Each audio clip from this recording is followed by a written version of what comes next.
अर्को मन्दिर चाहिँ हुनुहुन्छ अर्को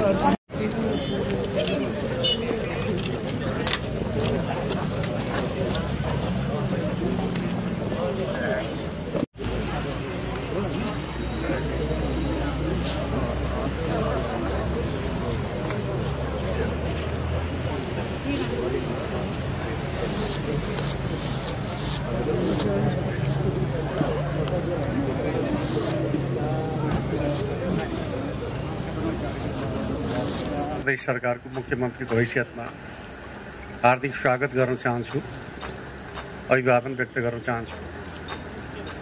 आज 1997 सालमा जहानिया राणा शासनका विरुद्ध शहादत प्राप्त गर्नुहुने 4 शहीदहरूको सम्मानमा हामीले शहीद दिवस मनाउने गर्छौँ। म हाम्रो ऐतिहासिक आन्दोलनका शहीदहरू लगायत नेपालको प्रजातान्त्रिक आन्दोलनका, राष्ट्रियताको आन्दोलनका र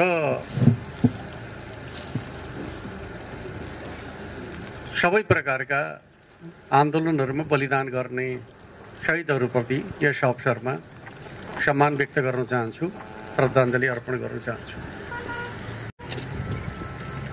आज हामीले प्रदेश सभाबाट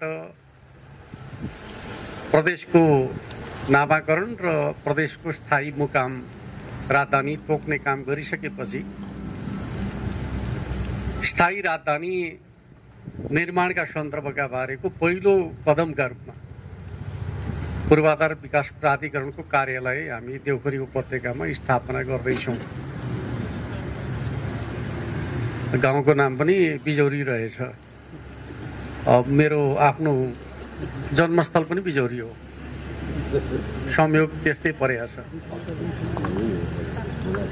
बिजौरी भन्दाखेरि जन्मस्थलकै बढी सम्झना हुन्छ, तर नयाँ ठाउँ अब सम्झिने भइयो। पूर्वाधार विकास प्राधिकरणको कार्यालयका रूपमा कहाँ जाने भन्दाखेरि बिजौरी भन्दाखेरि अब दुईटा प्रश्न उठ्ने भए, घर जाने कि पूर्वाधार विकास प्राधिकरणको कार्यालय जाने भनेपछि बिजौरीले मात्रै उत्तर नदिने भयो। प्रश्नहरू खडा हुने गरी हामीले एउटा नयाँ अध्याय आरम्भ गरेका छौँ। त्यस अर्थमा पनि यस ठाउँका बासिन्दाहरूलाई म बधाई भन्न चाहन्छु। तपाईँहरूको यो ठाउँबाट प्रदेशको राजधानीको एउटा गुरु योजना तयार हुँदैछ। फाउन्डेसन गर्ने ऐतिहासिक अवसर, एक प्रकारले भन्यो भने यो चाहिँ हाम्रो भवन आफैमा भविष्यको एउटा म्युजियम जस्तो होला भन्ने मन लाग्छ। अब यो घरबेटीले चाहिँ अब घर मात्रै दिनुभएको छैन, भविष्यमा चाहिँ भन्न पनि पाउनुहुन्छ कि राजधानीको गुरु योजना बसेर चाहिँ प्राविधिकहरूले यही घरमा बनाउन् भनेर भन्ने मौका पनि घरबेटीहरूलाई प्राप्त हुँदैछ भन्ने मन लाग्छ। त्यस अर्थमा तपाईँहरूले एउटा ऐतिहासिक कामका लागि आफ्नो भवन दिनुभएको छ भन्ने मन लाग्छ।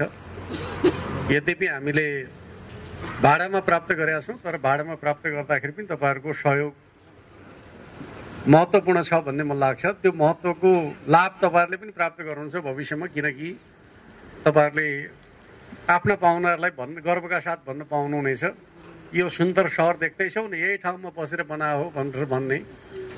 उस्तै पर्यो भने यो घरलाई तपाईँहरूले म्युजियम बनाएरै पनि जीविका चलाउन सक्ने स्थिति बन्न सक्छ भन्ने मलाई लाग्छ। त्यस अर्थमा पनि तपाईँहरूलाई पनि म हार्दिक धन्यवाद दिन चाहन्छु, बधाई भन्न चाहन्छु। अर्कोतर्फ चाहिँ अब स्वाभाविक रूपमा हामीले प्रदेशको राजधानी कहाँ हुन्छ भन्दाखेरि निश्चित ठाउँ तोक्नु पर्थ्यो, अन्यथा के हुन्छ भन्दाखेरि यो ठाउँ त्यो ठाउँ भन्ने हिसाबले चाहिँ अलिक तानातान हुने, योजनाकारलाई योजना बनाउनका लागि अप्ठ्यारो हुने खालको स्थिति हुन्थ्यो। त्यस अर्थमा हामीले चाहिँ प्रदेश सभाबाटै ठाउँ तोकेका छौँ। हामीले ठाउँ तोक्दाखेरि चाहिँ राप्ती गाउँपालिका चाहिँ सिङ्गो गाउँपालिकालाई हामीले तोकेका छौँ भने अर्कोतर्फ गढवाका 3वटा वडाहरू र शीतगङ्गाका 2वटा वडाहरूको राप्तीको मैदानको भाग, वडामा त पहाड पनि हुन्छ, पहाडमा त अब हामीले के सहर निर्माण गर्छौँ, हामीले मास्टर प्लान गर्दाखेरि चाहिँ मैदानी भागको मास्टर प्लान तयार गर्छौँ। भविष्यमा त्यसले विस्तारको रूप लिँदाखेरि चाहिँ स्वाभाविक रूपमा त्यो परसम्म पनि विस्तारित हुन्छ। अब हामीले कतिसम्म चाहिँ परिकल्पना गरेका छौँ भने भविष्यमा त्यसको प्रभावको विस्तार कपिलवस्तुसम्म पनि पुग्न सक्छ, त्यसको प्रभावको विस्तार प्युठानसम्म पनि पुग्न सक्छ, बाङ्गेसाल क्षेत्र पनि त्यसबाट चाहिँ लाभान्वित हुन सक्छ र त्यसको प्रभावको विस्तार दाङ भ्यालीमा पनि स्वाभाविक रूपमा पर्छ। त्यो हिसाबले भविष्यको परिकल्पना हामीले त्यो रूपमा गरेका छौँ। तर अहिले हामी काम थाल्दाखेरि कहाँ गर्छौँ भन्दाखेरि यो 3वटा पालिकाको तोकिएको क्षेत्रभित्र हामीले चाहिँ मास्टर प्लान तयार गर्ने हो भन्ने कुरा म तपाईँहरूका बिचमा राख्न चाहन्छु। अब राजधानी भनिसकेपछि तपाईँहरूको चाहिँ मैले प्रायः सुन्छु, ल मन्त्रालय आइहाल्यो भयो नि भन्ने बित्तिकै मन्त्रालय आयो भने तपाईँहरूले भिडभाड गर्न थालिहाल्नुहुन्छ, यसो घरमा सटर राख्न थालिहाल्नुहुन्छ, त्यसपछि घर भत्काउनु तपाईँलाई मनै लाग्दैन। त्यही भएर हामीले के भनेका छौँ भन्दाखेरि मास्टर प्लान बनाएर हामी आउने हो भनिरहेका छौँ। किनकि सुरुमा आइसकेपछि अस्तव्यस्त हुन थाल्छ, त्यस पछाडि चाहिँ वास्तवमा सुन्दर सहरको परिकल्पना गर्न सकिँदैन। त्यो हिसाबले हामीले एउटा सुन्दर सहर निर्माण गर्ने कुरालाई मुख्य विषय बनाएका छौँ। र के हुन्छ भन्दाखेरि हामीले आजबाट थालिसकेपछि चाहिँ अब निश्चित रूपमा एउटा सहर निर्माणका सन्दर्भको बारेमा न्यूनतम अवधि कति लाग्छ भन्ने कुराका सन्दर्भको कुरा गर्ने गर्दाखेरि एउटा व्यवस्थित सहर बस्नका लागि कम्तीमा 20 वर्ष लाग्छ।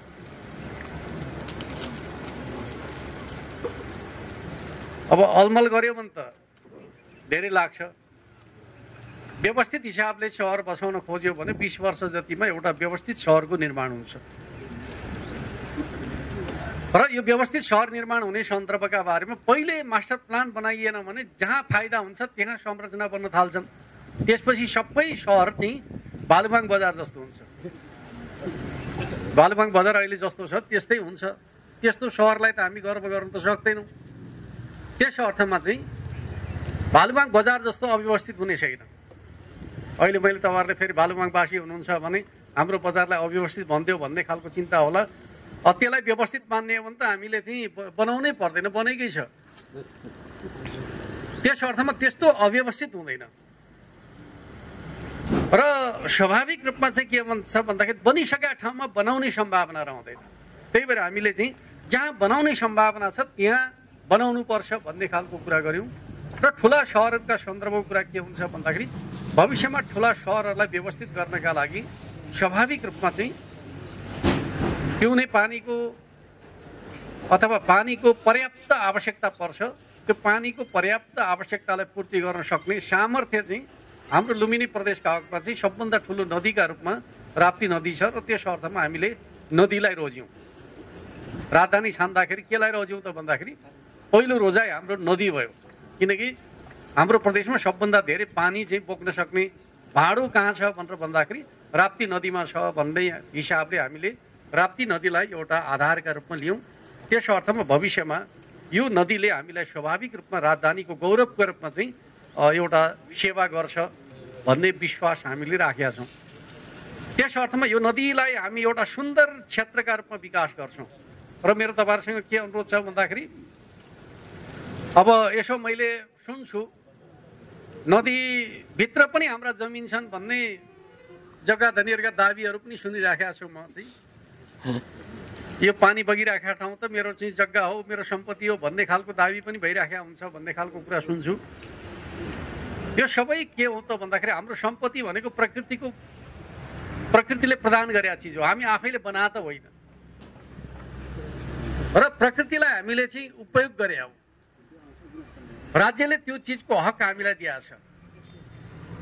त्यस अर्थमा हामीले बुझ्ने कुरा के हो भन्दाखेरि हामीले जे आफ्नो ठानिराखेका छौँ त्यो चिज प्रकृतिको हो र त्यो मानव जातिको साझा हो भन्ने कुरा पहिलो कुरा सिद्धान्त त हामी त्यो कुरामा सहमत हुनुपर्छ भन्ने मलाई लाग्छ। त्यसो भए पनि त्यसलाई कसरी विकास गर्ने भन्ने खालको कुरा त्यो सिद्धान्तमा हामी सहमत भइसकेपछि त्यसको विकासका सन्दर्भका बारेमा हाम्रा सामूहिक सोचहरू विकसित हुन्छन् भन्ने कुरा म तपाईँहरूका बिचमा राख्न चाहन्छु। अर्कोतर्फ अहिले तपाईँहरूसँग जे जमिन छ त्यो जमिनमा त कुनै पूर्वाधार त छैन। तपाईँहरूका बस्तीहरू छन् जुन बस्तीमा कुनै पूर्वाधार त छैन। भोलि के हुन्छ भन्दाखेरि बाटा फराकिला पार्नु पर्यो। बाटो फराकिलो पार्दाखेरि त जमिन त चाहिएला नि त, बिना जमिन त बाटो फराकिलो त हुँदैन। खुला क्षेत्र निर्माण गर्नु पर्यो, जमिन त चाहियो। जमिन बिना खुला क्षेत्रको निर्माण त हुँदैन। र स्वाभाविक रूपमा पार्कहरू निर्माण गर्नु पर्ला, त्यसका लागि जमिन चाहियो। र विभिन्न प्रकारका अहिले तपाईँहरूको ठाउँमा हेर्दाखेरि चाहिँ एउटा गतिलो अस्पताल पनि छैन भन्दाखेरि चाहिँ भोलिका दिनहरूमा चाहिँ विशेषज्ञ अस्पताल निर्माण गर्नु पर्ला, ठाउँ चाहियो। र ठुला ठुला रङ्गशालाहरू बनाउनु पर्ला, ठाउँ चाहियो। अब राजधानी भइसकेपछि चाहिँ प्रदेशभरिकै जनताहरू आएर चाहिँ आफ्ना मागहरू गुनासाहरू राख्नका लागि चाहिँ भाषण भिषण गर्ने थलो बन्ला। उनीहरूले भाषण भिषण गर्ने चौर पनि चाहियो। आज हामी चौर खोज्दाखेरि जङ्गलको छेउमा पुग्छौँ। अस्ति हामी एउटा सभा गर्न खोज्दाखेरि जङ्गलमा पुग्यौँ। सधैँभरि त त्यसो गरेर त सम्भव हुँदैन नि त। त्यो सबै चिज हामीले पहिले कल्पना गर्नु पर्यो। 50 वर्षपछि यो ठाउँलाई के कुरा चाहिन्छ भन्ने कुरा चाहिँ अब तपाईँहरूले चाहिँ हाम्रा योजनाविदहरूसँग बसेर छलफल गरेर यी चिजहरू हाम्रो राजधानीमा चाहिन्छ। अब तपाईँहरू चाहिँ के होइन भन्दाखेरि यहाँको चाहिँ जग्गा धनी होइन, राजधानीको बासिन्दा हो। र 50 वर्षपछि राजधानीमा के चाहिन्छ भन्ने कुरा चाहिँ तपाईँहरूले आफ्नो नयाँ पुस्ताका लागि चाहिँ सुविधा सम्पन्न राजधानी बनाउनका लागि तपाईँहरूले चाहिँ आफ्नो दिमाग खियाउनुहोस्। तपाईँहरू राजधानीको निर्माता हो। तपाईँहरू जो यहाँ आउनु भएको छ देवघरीवासी दाजुभाइ दिदीबहिनीहरू, तपाईँहरू राजधानीको चाहिँ निर्माता हो। तपाईँहरूको विचारभित्र चाहिँ योजनाकारहरूले चाहिँ ढालिदिन्छन्। योजनाकारहरूसँग एक प्रकारको चाहिँ प्राविधिक ज्ञान हुन्छ। त्यो प्राविधिक ज्ञान तपाईँहरूको चाहिँ आवश्यकताभित्र त्यसलाई ढाल्ने कुरा हो।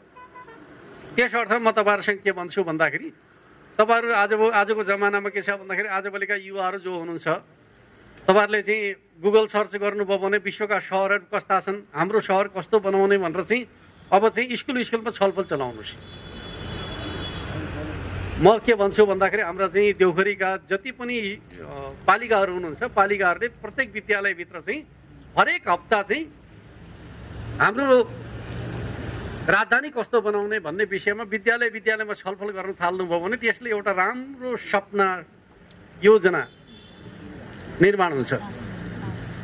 त्यस अर्थमा मेरो तपाईँहरूसँग अनुरोध के छ त भन्दाखेरि यो चाहिँ प्राविधिकले गरिदिने काम हो भनेर तपाईँहरू सुतेर बस्नुभयो भने चाहिँ तपाईँहरूको अपनत्व हुँदैन। त्यस अर्थमा चाहिँ अब तपाईँहरूका बच्चाले चाहिँ कस्तो राजधानी बनाउने भन्ने कुराका बारेमा आजका दिनबाट चाहिँ छलफल आरम्भ गर्नुपर्छ। विद्यालयमा यो विषयमा चाहिँ बहस प्रतियोगिता आयोजना हुनुपर्छ र कलाकारहरूले चाहिँ डिजाइन गर्न थाल्नुपर्छ। र त्यस्ता कुरा ल्याएर चाहिँ मैले यस्तो परिकल्पना गरेको छु भनेर चाहिँ हाम्रो यहाँ प्राधिकरणको कार्यालयमा ल्याएर तपाईँहरूले आफ्नो सपना चाहिँ प्रस्तुत गर्नुभयो भने त्यसपछि उहाँहरूले त्यसलाई व्यवस्थित गर्नु। त्यस अर्थमा कार्यालय तपाईँहरूका बिचमा आउनुका पछाडिको कारण यही काम त बुटोल बसेर पनि गर्न सकिन्थ्यो नि। तर तपाईँहरूसँग किन आउनु पर्यो भनेर भन्दाखेरि यो सबै काम गर्नका लागि तपाईँहरूलाई सजिलो होस् भनेर कार्यालय तपाईँहरूको आँगनमा आइपुगेको छ। अब यसलाई कति तपाईँहरू चाहिँ सहयोग गर्न सक्नुहुन्छ भन्ने कुरा अब तपाईँहरूमा भर पर्छ। सरकारले के अपेक्षा गरेको छ भन्ने कुरा मैले तपाईँहरूलाई बताइहालेँ। अब तपाईँहरूका चाहिँ साना नानीहरूले पनि राजधानीका बारेमा छलफल गरेर चाहिँ त्यसका बारेमा आफूलाई चाहिँ उभ्याउनु पर्छ भन्ने खालको कुरा म तपाईँहरूका बिचमा राख्न चाहन्छु। अर्कोतर्फ चाहिँ स्वाभाविक रूपमा हामी चरणबद्ध रूपमा अगाडि बढ्छौँ। सबभन्दा पहिलो चरणमा मास्टर प्लान तयार गरिसकेपछि हामीले चाहिँ प्रदेश सरकारका लागि चाहिने आवश्यक संरचनाहरूमा चाहिँ जोड दिन्छौँ। पहिलो चरणमा हामीले के गर्छौँ त भन्दाखेरि प्रदेश सरकारको प्रदेश सभा भवन, मन्त्रालयहरू, त्यसपछि हाम्रा चाहिँ निर्देशनालयहरू, विभिन्न प्रकारका सरकारी कार्यालयहरू जो प्रदेश सरकारको राजधानीको रूपमा चाहिँ स्थापित गर्नुपर्ने कार्यालयहरूका लागि हामी जग्गा प्राप्ति गर्छौँ र निर्माणको काम अगाडि बढाउँछौँ। र दोस्रो चरणमा हामी स्वाभाविक रूपमा राजधानी भइसकेपछि राजधानीका लागि सेवा सुविधाका आवश्यकताहरू पर्छन्। त्यस अर्थमा हामी चाहिँ जसलाई चलन चल्तीको भाषामा भन्दैनौँ डाउन टाउन भन्ने गरिन्छ, राजधानी आधारित सहरहरूको निर्माण गर्ने खालका कुराका रूपमा चाहिँ व्यावसायिक क्षेत्रहरूको लागि हामी प्रबन्ध गर्छौँ।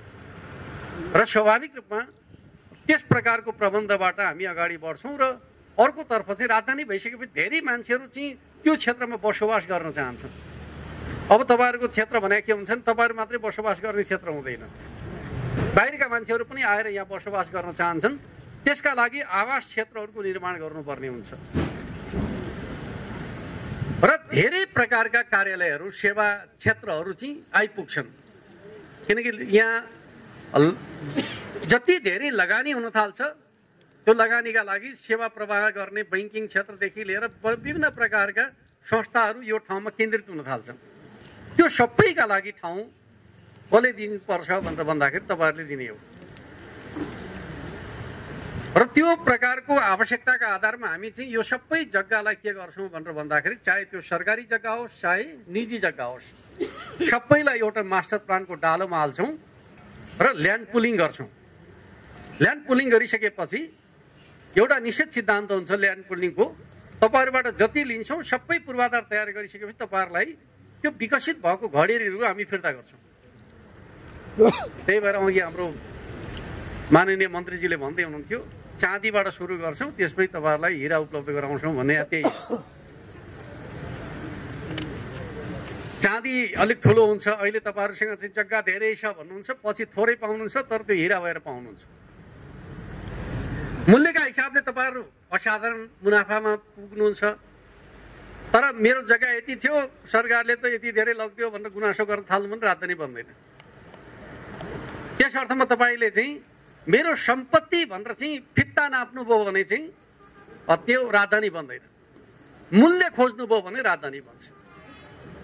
अर्थात् मसँग हिजो यति बराबरको सम्पत्ति थियो, अहिले मैले यति बराबरको सम्पत्ति प्राप्त गरेँ भनेर गर्व गर्ने ठाउँ चाहिँ प्रदेश सरकारले बनाइदिन्छ। तपाईँहरूसँग जति सम्पत्ति छ त्योभन्दा कयौँ गुणा ज्यादा तपाईँहरूले प्राप्त गर्ने कुराको सुनिश्चितता हुन्छ। तर तपाईँले फित्ता नापेर यति लामो जमिन थियो, अहिले त मसँग यति टुक्रा मात्रै भयो भन्ने खालको कुरा गर्नुभयो भने हामी चाहिँ राजधानी बनाउन सक्दैनौँ। योगदान भने त्यसैमा हो भन्ने मलाई लाग्छ। मैले चाहिँ सुरुदेखि चाहिँ हाम्रो गाउँपालिकाका अध्यक्षजीसँग चाहिँ देउखरीवासी यसका लागि तयार हुनुहुन्छ कि हुनुहुन्न भनेर पटक पटक बोलाएर छलफल गर्दाखेरि तयार हुनुहुन्छ भने हुनाले बल्ल हामीले चाहिँ यो फैसला गरे आउँ।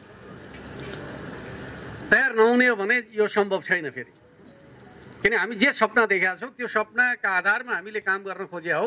तपाईँहरूको सबैको साथ हुँदा मात्रै त्यो काम सम्पन्न हुन सक्छ भन्ने खालको कुरा म तपाईँहरूका बिचमा राख्न चाहन्छु। र यसले स्वाभाविक रूपमा के हुन्छ भने अहिले प्रदेशको राजधानी भन्ने बित्तिकै तपाईँहरूको चाहिँ जग्गाको भाउ बढ्या हुनाले बिक्री गर्न हतारिनु भएको छ। लुकी लुकी बेच्दै हुनुहुन्छ भन्ने पनि सुन्छु मैले। त्यो आफूलाई पनि ठग्दै हुनुहुन्छ, आफ्ना सन्तानलाई पनि ठग्दै हुनुहुन्छ। त्यो काम कसैले गर्दैन गर्नु।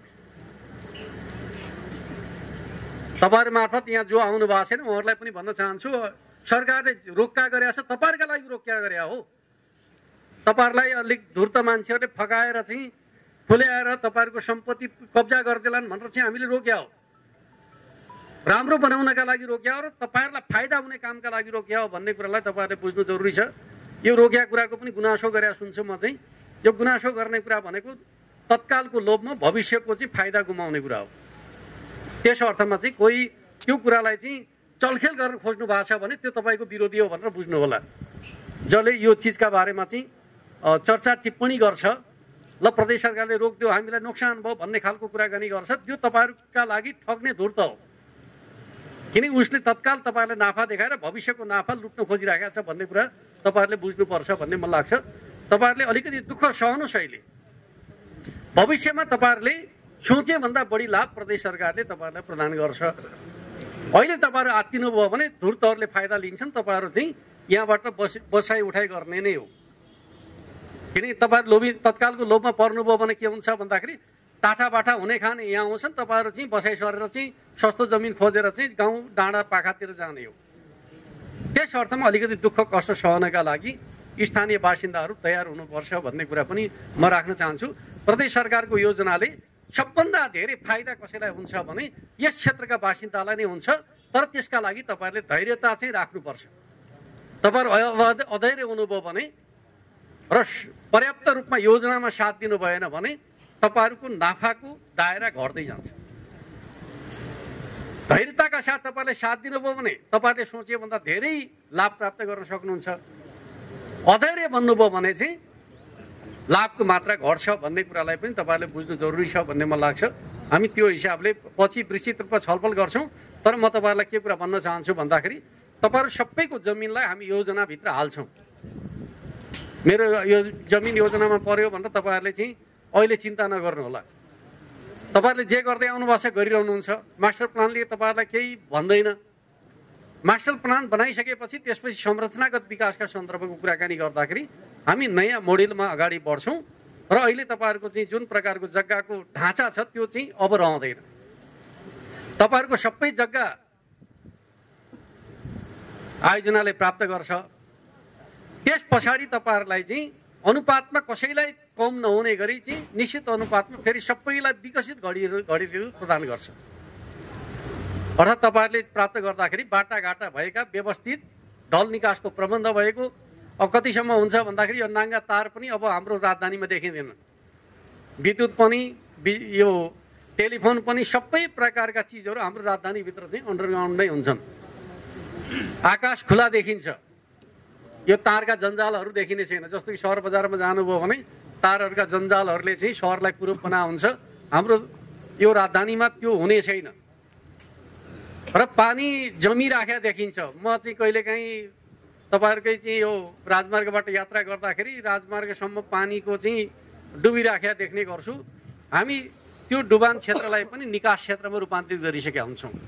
व्यवस्थित ढलहरू हुन्छन्। सेनिटरी सिस्टम आफ्नै प्रकारको व्यवस्थित हुन्छ। आज प्रत्येक घरभित्र आफ्नै प्रकारको सेनिटरी सिस्टम तपाईँहरूले बनाइराख्नु भएको छ। घर घरको अलग अलग बनाउने खालको जुन अवस्था छ त्यो अवस्थालाई हामीले अन्त्य गरिकन त्यसलाई एकीकृत प्रणालीभित्र जोडिसकेका हुन्छौँ। त्यति व्यवस्थित प्रकारको ढाँचाभित्रको जमिन तपाईँले जति प्राप्त गर्नुहुन्छ त्यसको मूल्य चाहिँ असाधारण हुन्छ। त्यस अर्थमा तपाईँहरूले भविष्यमा प्राप्त गर्ने चिज भनेको के हो त भन्दाखेरि विकसित घडेरीहरू प्राप्त गर्ने हो। जुन राजधानीको गुरुयोजना क्षेत्र हुन्छ त्यो गुरुयोजना क्षेत्रभित्र चाहिँ तपाईँहरूले प्राप्त गर्ने भनेको घडेरी प्राप्त गर्ने हो। के होइन भन्दाखेरि त्यो ठाउँमा चाहिँ अब हामी खेतीपाती गर्छौँ भन्ने खालको अवस्था चाहिँ हुँदैन। अब स्वाभाविक रूपमा आवास क्षेत्रभित्र बगैँचा हुन सक्ला, आँगन हुन सक्ला आवास क्षेत्रभित्र। तर बजार क्षेत्रभित्र भन्नुहुन्छ भने स्वाभाविक रूपमा तपाईँहरूले घडेरी प्राप्त गर्ने हो भन्ने खालको कुरालाई बुझ्नु जरुरी छ र त्यसले तपाईँहरूको मूल्यलाई स्वाभाविक रूपमा विस्तार गर्छ। तपाईँहरूलाई चाहिँ खेती गर्न मन लाग्यो भने त्यो जमिन तपाईँहरूले चाहिँ यो ठाउँभन्दा बाहिर गएर खेती गर्न पनि सक्नुहुन्छ। त्यो मूल्य त्यसले दिन्छ। फेरि तपाईँहरूलाई मूल्य नै नदिने खालको कुरा होइन। तपाईँहरूले त्यस प्रकारको सामर्थ्य चाहिँ बनाउनुहुन्छ र स्वाभाविक रूपमा म खेती किसानी गर्ने किसान हुँ, म त खेती नै गर्छु भन्दै पनि खेती गर्ने ठाउँ चाहिँ अन्यत्र प्राप्त गर्न सकिन्छ। त्यसले त्यति मूल्य चाहिँ तपाईँहरूलाई प्रदान गर्छ। अहिले मैले जे गरिराखेको छु खेती त्यसका लागि चाहिँ आवश्यक जमिन पाउनका लागि मूल्य पाउँछु कि पाउँदैन भन्दै पनि त्योभन्दा बढी पाउनुहुन्छ।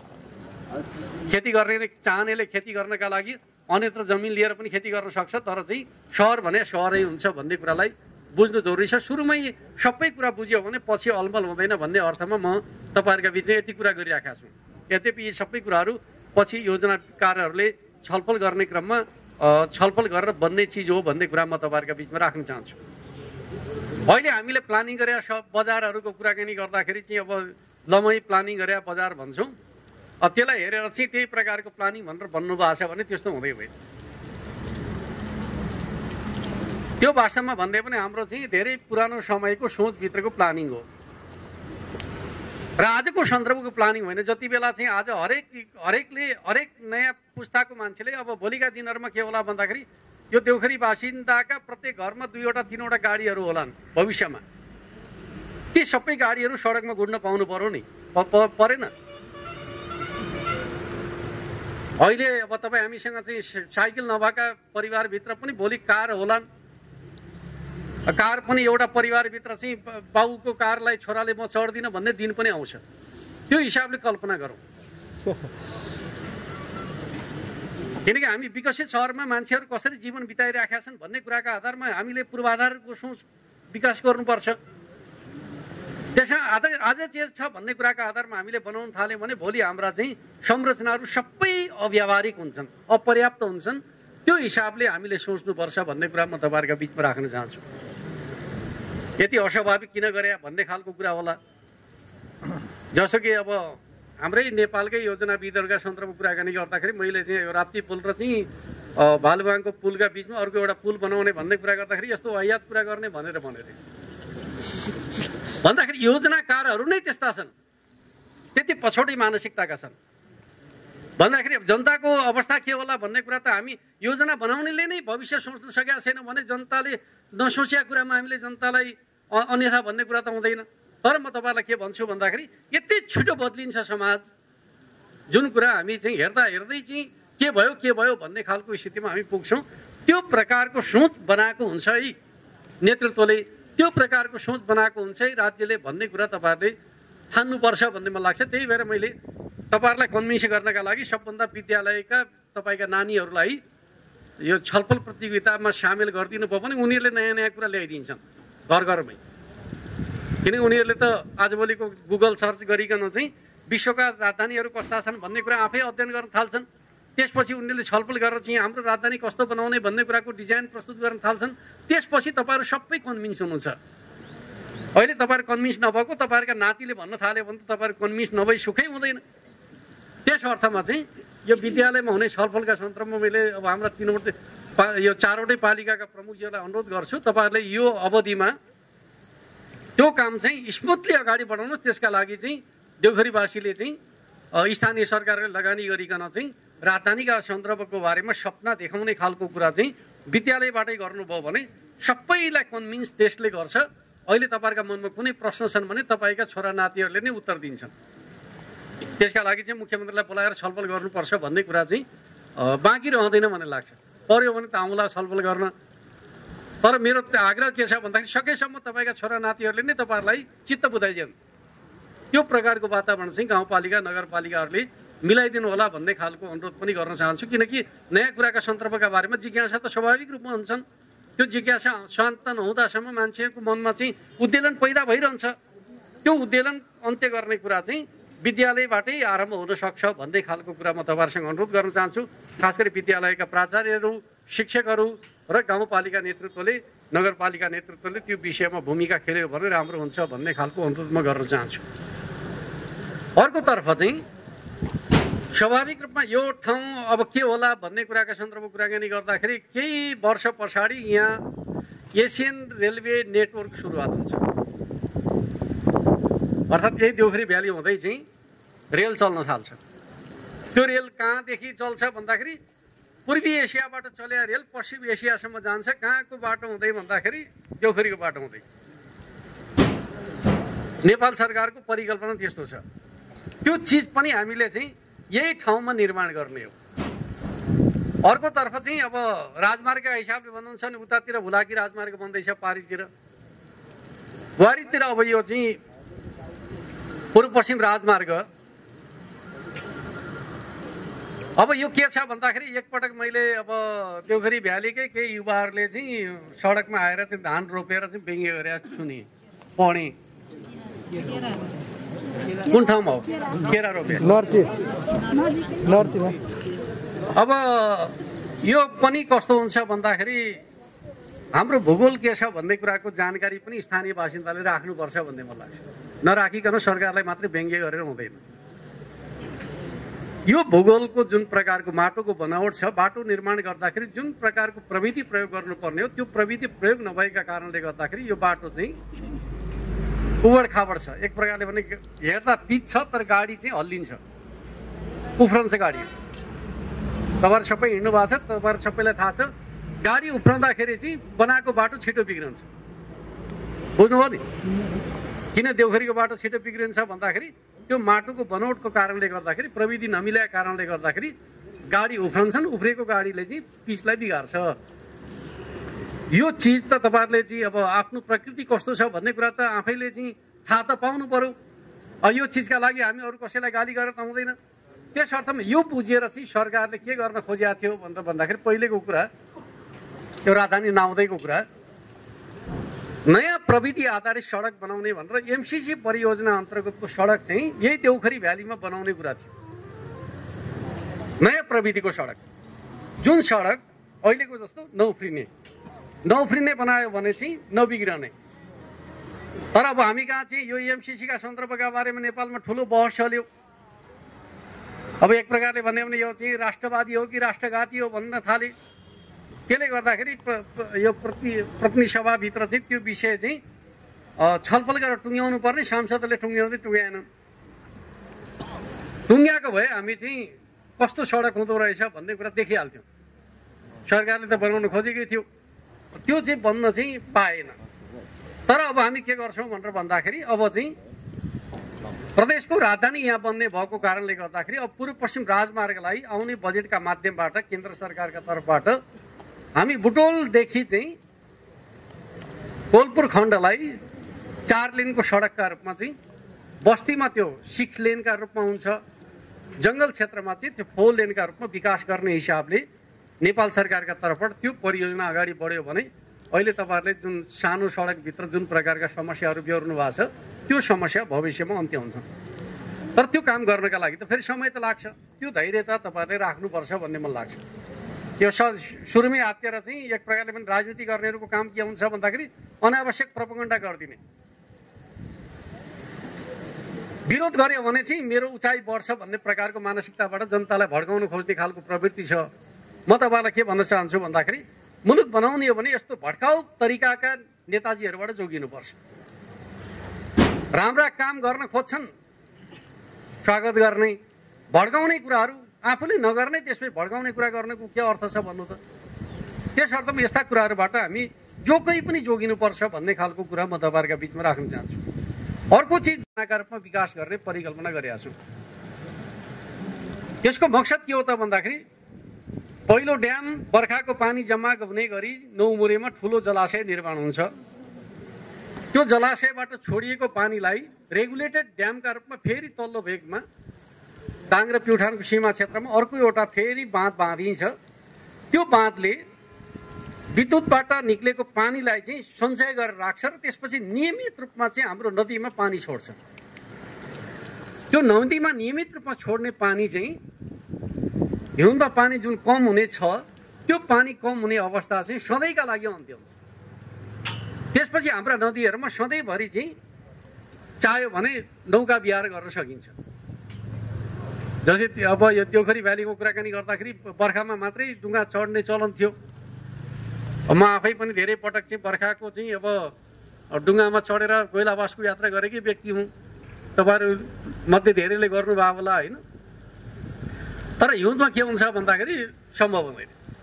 तर भविष्यमा के हुन्छ भन्दाखेरि नौमुरे जलाशय निर्माण भइसकेपछि रेगुलेटेड ड्यामबाट पानी छोड्न थालेपछि स्वाभाविक रूपमा हाम्रो नदी सधैँभरि हराभरा हुन्छ र त्यो नदी किनारलाई हामी सुन्दर बस्तीका रूपमा विकास गर्छौँ, सुन्दर क्षेत्रका रूपमा विकास गर्छौँ र हरियाली क्षेत्र पनि हुन्छ र नदीको वरिपरि सुन्दर बाटाहरू पनि हुन्छन् र पर्यटकीय गन्तव्यका रूपमा नदी किनारको विकास हुन्छ। कस्तो हुन्छ भन्दाखेरि अहिले बुटोलकै अवस्था हेर्नुहुन्छ भने बुटोलमा 3 ठाउँमा भएको पुल चाहिँ राप्तीको पुलभन्दा चौडा छ। तपाईँले कति याद गर्नुभएको छ? बुटोलको पुलमा त फुटपाथ समेत छ, राप्तीको पुलमा त फुटपाथ त छैन। त्यो बुटोलको पुल हेर्न जानुभयो भने सधैँभरि चाहिँ गाडीको लाइन हुन्छ, जबकि त्यहाँ अहिलेसम्म पनि प्रदेशको राजधानी त बनेको छैन। बस्ती विकास हुने बित्तिकै त्यत्रा पुलहरू पनि साना हुँदा रहेछन् भन्ने बुझ्नु पर्यो नि। त्यस अर्थमा अहिले चाहिँ जुन पुल्चोको पुल छ त्यो पुलले हाम्रो आवश्यकता पुरा गर्छ कि गर्दैन भन्दाखेरि गर्दैन। राजधानी बन्ने बित्तिकै त्यो पुलले हाम्रो आवश्यकता पुरा गर्दैन, अर्को पुल हामीलाई चाहिहाल्छ। त्यस अर्थमा हामीले एउटा सिग्नेचर ब्रिजको परिकल्पना गरेका छौँ र सम्माननीय प्रधानमन्त्रीसँग कुरा भएको छ। त्यो चाहिँ कलात्मक पुल हुन्छ। रातिको समयमा चाहिँ पुल झिलिमिली बत्ती बलिराखेका हुन्छ र चाहिँ राति घुम्न जाने चाहिँ फोटो खिच्ने खालको चाहिँ पुलका रूपमा हामी एउटा सिग्नेचर पुल प्रदेशको राजधानीका रूपमा प्राप्त गर्ने खालको प्रयासमा छौँ, जसले हाम्रो चाहिँ एक प्रकारको आकर्षण वृद्धि गर्नेछ भन्ने कुरा म तपाईँहरूका बिचमा राख्न चाहन्छु। अर्कोतर्फ नयाँ फेवातालको निर्माण हुन्छ। तपाईँहरू पोखरा जानुभएको छ भने पोखराको फेवाताल आहा भन्नुहुन्छ नि, त्यो चाहिँ जुन दाङ र प्युठानको सीमा क्षेत्रमा जहाँनिर तपाईँहरू जानुभयो भने नौमुरे जलविद्युत आयोजनाको रेगुलेटेड ड्यामको एरिया देख्नुहुन्छ। तपाईँहरूले चासो राख्नुभयो भने त्यहाँ हेर्न पनि जान सक्नुहुन्छ। अब कतिले चासो राख्नु भएको छैन थाहा छैन। अब त्यो ठाउँ के हुन्छ भने त्यहाँ पानी चाहिँ जलविद्युतबाट निक्लेको पानी जतिलाई जम्मैलाई थुनेर राखिन्छ र नियमित रूपमा प्रवाह गरिन्छ र त्यहाँ एउटा विशाल जलाशय निर्माण हुन्छ, जुन जलाशय नयाँ फेवातालका रूपमा निर्माण हुन्छ। त्यसपछि तराईमा त्यति ठुलो सुन्दर फेवाताल नयाँ फेवाताल निर्माण भयो भने त्यो क्षेत्र चाहिँ तराईमा त्यति तराईको उखरमल गर्मीमा त्यतिको जलाशय पाउनुभयो भने के हुन्छ भन्दाखेरि पर्यटकीय नयाँ सहरको निर्माण हुन्छ। यो सोचका साथ हामी अगाडि बढ्न खोजेका छौँ भन्ने कुरा म राख्न चाहन्छु। अब अहिले तत्काल हेर्दाखेरि चाहिँ स्वाभाविक रूपमा यी कुराहरू चाहिँ अब एक प्रकारले कल्पना जस्ता हुन्छन्, तर राजधानीले ती कुराहरू सबै कुराहरूलाई व्यावहारिक रूपमा चाहिँ स्थापित गर्छ भन्ने खालको कुरा म तपाईँहरूसँग राख्न चाहन्छु। त्यो व्यावसायिक भवन बनाउने खालको काम चाहिँ तपाईँहरूले कम्तीमा यो हाम्रो क्षेत्रभित्र चाहिँ नगरिदिनु होला भन्ने खालको अनुरोध गर्न चाहन्छु।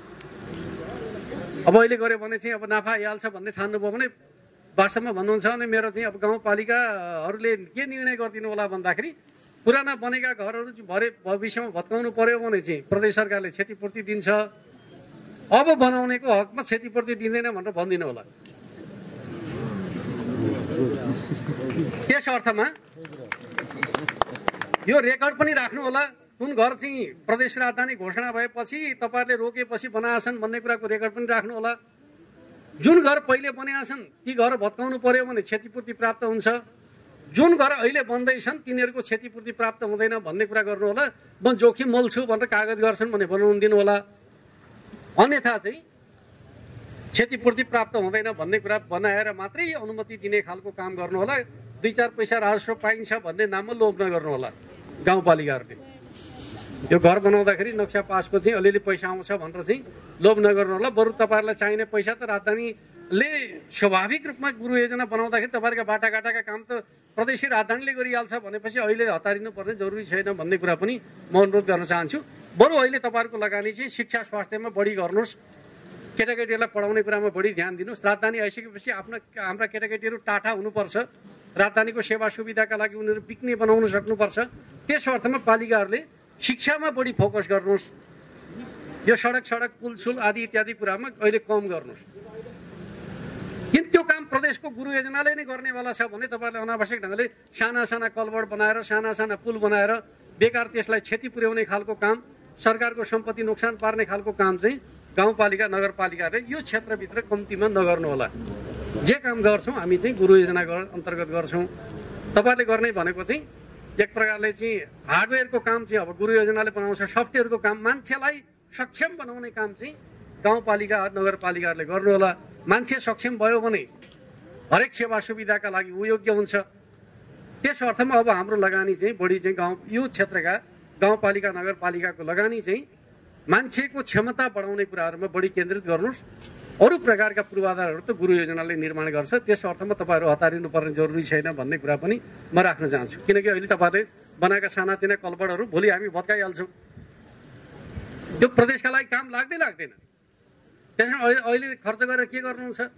जब भोलि भत्काउनु पर्ने छ भनेपछि अहिले अनावश्यक रूपमा त्यो सानोतिनो खर्च गर्ने खालको कुरा नगरौँ भन्ने खालको कुरा मेरो तपाईँहरूसँग अनुरोध छ। खास गरी गाउँपालिकाहरूसँग चाहिँ मेरो अनुरोध के छ भन्दाखेरि पूर्वाधारका सन्दर्भका बारेमा अहिले धेरै खर्च नगरौँ।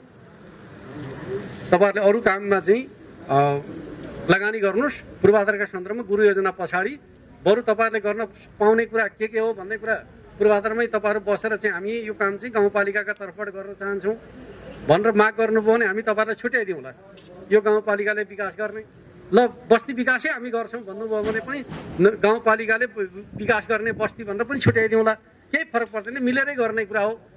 तर चाहिँ के हुन्छ भन्दाखेरि भोलि चाहिँ गुरु योजनाले अन्यथा ठान्ने खालको काम चाहिँ अहिले हामीले नगर्दाखेरि उपयुक्त हुन्छ भन्ने कुरा म तपाईँहरूका बिचमा राख्न चाहन्छु।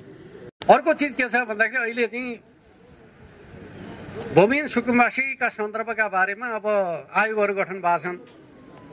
अब आयोगहरू गठन भएका सन्दर्भका बारेमा के हुन्छ भन्दाखेरि अब नयाँ सरकारी जमिनमा चाहिँ बस्ती विकास गर्ने काम चाहिँ यी पालिकाहरूको नगर्नु होला। बसेका ठाउँहरूका सन्दर्भमा व्यवस्थित गर्ने खालको काम सरकारी नीति अन्तर्गत हुन्छ, तर चाहिँ अब सरकारी जमिनमा चाहिँ उपलब्ध गराउने खालको कुरा चाहिँ यो ठाउँमा चाहिँ गर्नु हुँदैन, किनकि यो ठाउँको सरकारी जमिन भनेको अब सरकारको जमिन हो। सरकारले चाहिँ प्रदेशको राजधानीका लागि प्रयोग गर्छ, सुकुम्बासी बसाउनका लागि गर्दैन। भोलि गर्नु पर्यो भने कोही चाहिँ आवासविहीन रहेछ भने हामीले चाहिँ बहुमन्जिला आवास बनाएर चाहिँ राखौँला बरु, किनकि त्यो त राज्यको दायित्वको कुरा हुन्छ। संविधानले नै कसैको घर छैन भने उसलाई घर आवासको अधिकार दिनुपर्छ भनेको छ। त्यस्तो अवस्थामा प्रदेशमा कस्तो प्रकारको आवास सुविधा उपलब्ध गराउने भन्ने कुरा भविष्यमा हामी छलफल गरेर गरौँला।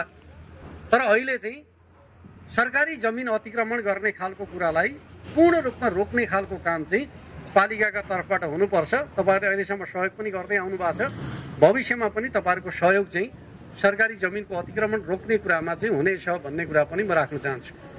यो पनि अलिअलि समस्याको विषय हुन्छ, किनकि जहाँ लाभ देखिन्छ त्यहाँ मान्छेले गैर कानुनी क्रियाकलापहरूमा चाहिँ हतारिएर गतिविधि गर्ने खालका कुराहरू पनि हुन्छन्। यो पाटोमा पनि तपाईँहरू सबैको ध्यान जाओस् भन्ने खालको कुरा अनुरोध गर्न चाहन्छु। र अन्त्यमा मेरो तपाईँहरूसँग चाहिँ अब विनम्र अनुरोध के छ त भन्दाखेरि हामी आजबाट जे काम आरम्भ गर्दैछौँ, प्रदेश राजधानीको चाहिँ मास्टर प्लान तयार गर्ने, त्यसपछि मास्टर प्लानमा आधारित विस्तृत परियोजना तर्जुमा गर्ने र चरणबद्ध रूपमा प्रदेश राजधानीको निर्माण गर्ने, यो हिसाबले हामी अगाडि बढ्नेछौँ। र स्वाभाविक रूपमा यसरी अगाडि बढ्दाखेरि यही पालिका क्षेत्रभित्र पनि हामीले कृषि क्षेत्र, आवास क्षेत्र छुट्याएर चाहिँ निश्चित क्षेत्रलाई कृषि क्षेत्रकै रूपमा छुट्याइदिनु पर्ने पनि हुनसक्छ। सबै ठाउँमा सहर नै बस्छ भन्ने होइन, यति ठुलो पालिकाभित्र सबै ठाउँ सहरै हुन्छ भन्ने पनि होइन। निश्चित क्षेत्र कृषि क्षेत्रकै रूपमा रहन पनि सक्छ, निश्चित क्षेत्र आवास क्षेत्रकै रूपमा पनि रहन सक्छ। हाम्रा कतिपय पुराना बस्तीहरूलाई पुरानै स्वरूपमा राख्नु पनि पर्ने हुनसक्छ, किनकि बस्तीहरूको ऐतिहासिकतालाई जोगाइदिनु पर्ने हुनसक्छ। त्यस अर्थमा हामीले चाहिँ कुन बस्ती हाम्रा ऐतिहासिक हुन् भन्ने कुरा पनि तपाईँहरूले ज्यादा बुझ्नुहुन्छ। जुन ऐतिहासिक बस्तीहरू छन् उनीहरूलाई पुरानै स्वरूपमा संरक्षण गर्ने कुरा पनि प्रदेशका सन्दर्भमा जरुरी हुन्छ। त्यस्ता बस्तीहरूको चाहिँ मौलिकता जोगाउने कुरा पनि तपाईँहरूका लागि सँगसँगै जिम्मेवारीको कुरा हो भन्ने मलाई लाग्छ। त्यो पाटोमा पनि तपाईँहरूले हाम्रो प्राधिकरणसँग छलफल गर्ने क्रममा चाहिँ त्यो विषयमा पनि तपाईँहरूले ध्यान दिनुहुनेछ। र अर्कोतर्फ के हुन्छ भन्दाखेरि प्रदेशको राजधानीका सन्दर्भको कुराकानी गर्दाखेरि अघि मैले चाहिँ जुन प्रकारको सफ्टवेयरको कुरा तपाईँहरूसँग गरेका थिएँ, तपाईँहरूले अब राजधानीवासीका रूपमा आफूलाई तयार गर्ने कुरा भनेको चाहिँ के हुन्छ भन्दाखेरि हस्पिटालिटी संस्कृतिको विकास गर्ने कुरा। सहर तब मात्रै सहरका रूपमा छिटो विकास हुन्छ जब सहरमा बस्ने मान्छेहरूमा चाहिँ आतिथ्य संस्कारको संस्कृति चाहिँ अत्यन्त जीवन्त हुन्छ। हरेक मान्छेलाई आत्मीय ढङ्गले स्वागत गर्ने संस्कृतिको हामी निर्माण गर्न सक्यौँ भने राजधानीको विकास छिटो हुन्छ।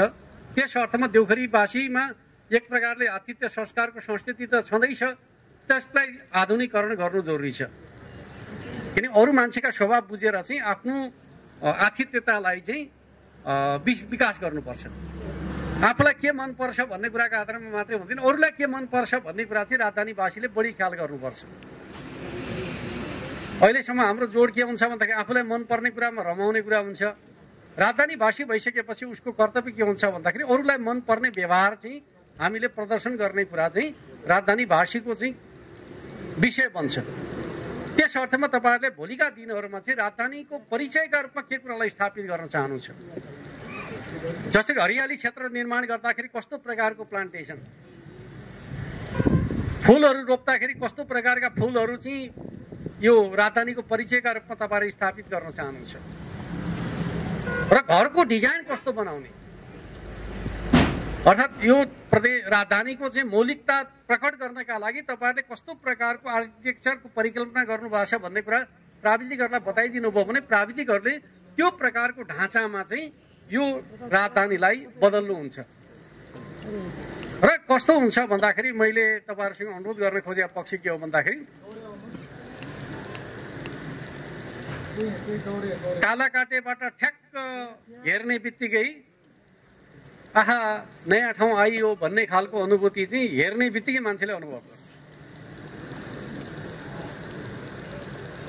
बट्टाटाबाट झर्ने बित्तिकै मान्छेले त्यो अनुभव गरिहालोस्, अथवा लमैबाट चाहिँ उत्तरतिर हेर्ने बित्तिकै अब रमाइलो ठाउँमा जाँदैछु, नयाँ ठाउँ जाँदैछु भन्ने मान्छेले त्यति बेलै अनुभव गरिहालोस्। त्यो प्रकारको ढाँचामा हामीले चाहिँ राजधानीको विकास गर्ने हो। हतारिएर हुँदैन, समय लाग्छ र सरकारको प्रयासले मात्रै हुँदैन, नागरिकहरूको जीवन्त सहयोगको आवश्यकता पर्छ।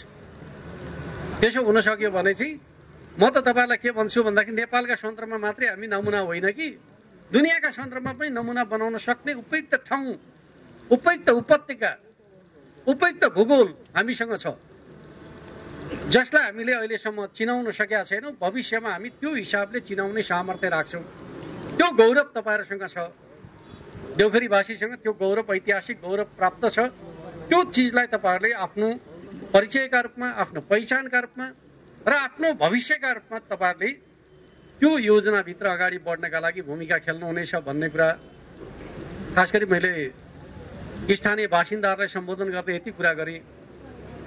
अब म प्राधिकरणका प्राविधिक साथीहरूका सन्दर्भमा थोरै कुरा गरेर आफ्नो भनाइलाई अन्त्य गर्न चाहन्छु। आज तपाईँहरूलाई जे जिम्मेवारी प्राप्त छ त्यो जिम्मेवारी नेपालका कुनै पनि प्राविधिकहरूलाई यस प्रकारको जिम्मेवारी आजसम्म प्राप्त भएको थिएन र सम्भवतः भविष्यमा त्यो प्रकारको जिम्मेवारी प्राप्त हुने छैन। म त्यो काम गर्दैछु। किन यस प्रकारको राजधानीको परिकल्पना त अन्यत्र त भएको छैन। यहाँ भएको छ भने यो गौरव हामीलाई प्राप्त भएको छ भन्ने अर्थमा तपाईँहरूले त्यसलाई आफ्नो एक प्रकारले भन्यो भने विशेषताका रूपमा भन्नुहोस् वा चाहिँ काम गर्ने गौरवका रूपमा भन्नुहोस् अथवा आफ्नो पहिचानलाई, आफ्नो व्यक्तित्वलाई युगुन बनाउने अवसरका रूपमा प्राधिकरणमा कार्यरत प्राविधिकहरूले प्राप्त गर्नु भएको छ। तपाईँहरू जति राम्रो गर्नुहुन्छ तपाईँहरू अमर बन्नुहुन्छ। म त के भन्छु भन्दाखेरि यो प्राधिकरणको कार्यालय भविष्यमा एउटा म्युजियम बन्नेछ। सुरुमा देउखरी उपत्यका कस्तो थियो, हामी कस्तो बनाउँछौँ भन्ने कुरा पनि हामी त्यहाँ राख्नेछौँ र चरणबद्ध रूपमा बनेका सबै चिजहरूको फोटा पनि हामी त्यहाँ राख्नेछौँ, ताकि हाम्रो जेनेरेसनले के देख्नेछ भन्दाखेरि कहाँबाट हामीले यात्रा आरम्भ गरेर कहाँ आइपुग्यौँ भन्ने कुरा चाहिँ यही प्राधिकरणको बिल्डिङभित्र अफिस पनि हुनेछ र भविष्यमा एउटा चाहिँ सुन्दर आकर्षक म्युजियम पनि हुनेछ। त्यो अवसर तपाईँहरूलाई प्राप्त छ र त्यो ठाउँमा काम गर्ने प्राविधिकहरू पनि त्यो म्युजियमको एउटा चाहिँ पात्र बन्न सक्नुहुन्छ। तपाईँहरूका लागि त्यो विशेष अधिकार प्राप्त छ भन्ने कुरा पनि म तपाईँहरूका बिचमा राख्न चाहन्छु। त्यस अर्थमा तपाईँहरूले यो कामलाई सामान्य प्रकृतिको कामका रूपमा नहेरिकन, 10 to 5 को कामका रूपमा मात्रै नहेरिकन समर्पित भावका साथ तपाईँहरू काममा जुट्नुहोस्। स्थानीय समुदायको सहयोग तपाईँलाई अवश्य प्राप्त हुन्छ, किनकि मैले कुराकानी गरिरहँदाखेरि स्थानीय समुदायको अनुहारमा जुन प्रकारको चाहिँ चमक देखेका छौँ त्यसले उहाँहरू सहयोगी भावना प्रकट भएको छ। तपाईँहरूले अवश्य सहयोग प्राप्त गर्नुहुनेछ र हामी एउटा सुन्दर राजधानी प्रदेशको राजधानीका रूपमा एउटा सुन्दर सहरको निर्माण गर्न सफल हुनेछौँ, सुन्दर राजधानी निर्माण गर्न सफल हुनेछौँ। यही शुभकामनाका साथ म आफ्नो भनाइलाई अन्त्य गर्न चाहन्छु। धन्यवाद, नमस्कार।